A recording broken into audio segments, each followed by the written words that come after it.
Hi guys! Gusto ko lang po magpasalamat dun sa ating 91 copy traders na nagtiwala po kay BitFX PH.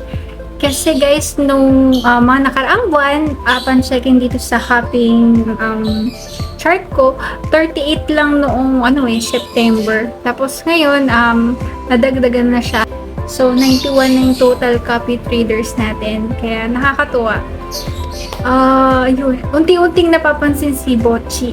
Siguro dahil maraming mga high-risk social traders yung hindi po pinalad last month. Kaya, ayun.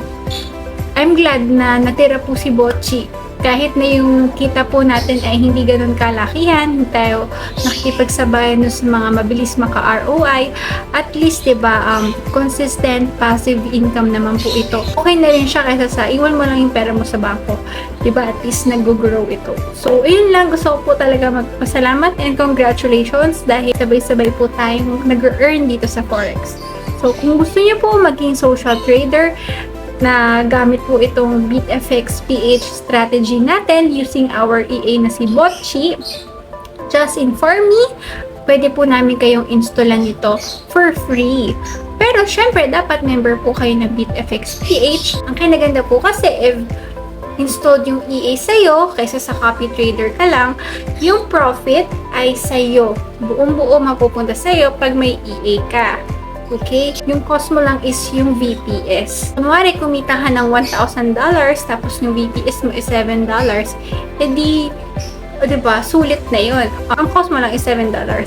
Eh, kung naka-copy trade ka, tapos kunwari, kumita ka ng $1,000, edi, $250 ay mapupunta sa profit commission.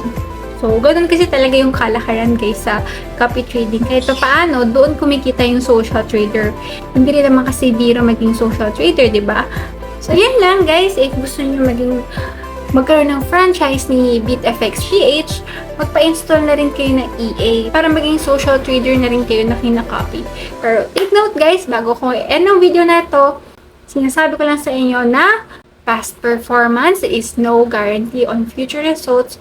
So, please trade at your own risk at i-withdraw nyo po yung mga profit unti-unti ha. Huwag po yung add ng fund. Dapat po dito may risk management. Okay? Tapos mag-diversify kayo. Maraming mga social traders po tayong pwedeng kopyahin. Kopyahin yung mga low risk lang ha. Yung mga nakita nyong consistent yung profit, tapos yung low risk is hindi tumataas ng level 5. So, makikita nyo naman yan sa Light Finance. So, yun lang. Bye!